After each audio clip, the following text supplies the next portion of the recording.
new kingdoms in South India. The later Chola dynasty. King Vijayalaya was the founder of the later Chola dynasty. He captured Tanjore from the Muttarayars and made it his capital in 850 AD. He defeated the Pallava king Aparajita and conquered his kingdom. He also annexed the Kongu country.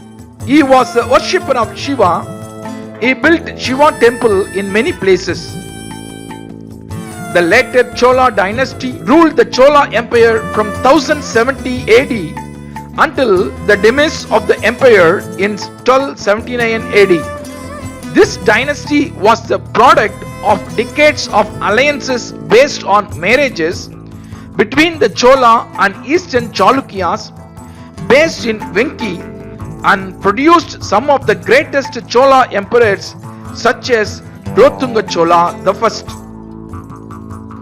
The extent of the Chola Empire during this period stretched from the island of Sri Lanka to the Kalinga in the northeast. The empire also had active political and trade contacts with the maritime kingdoms of the Malay and China. The Cholas had a huge impact on India, especially the Tamil-speaking parts of South India, not only from a political dimension but also in the arts and culture. Thanks to the patronage of the Chola rulers, numerous Hindu temples, including Tanjavur temple and the Gangaikonda Cholapuram temple, were built. Literature flourished under the Chola rulers and education was promoted, leading to a high literacy rate among their subjects. The later Pandya dynasty.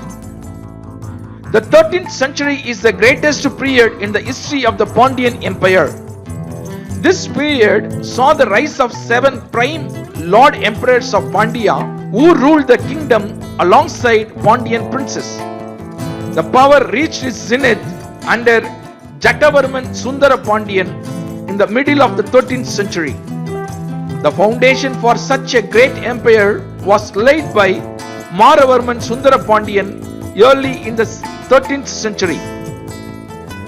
Pandyan power extended from the Telugu countries on banks of the Godavari river to Sri Lanka, which was invaded by Jatavarman Sundara Pandyan first in 1258 AD and on his behalf by his younger brother Jatavarman Veerapandyan II from 1262 AD to 1264 AD. They ruled the whole peninsula. The invasion of Delhi Sultanate shattered the Pandyan Empire beyond revival, and coinage discoveries made it imply that the later Pandyas were left with the South Arcot district of Tamil Nadu. Pearl fishing was an important industry that flourished during the Sangam age. The Pandyan port city of Korkai was the center of pearl trade. Written records from Greek and Egyptian voyages give details about the pearl fisheries of the Pandyan coast.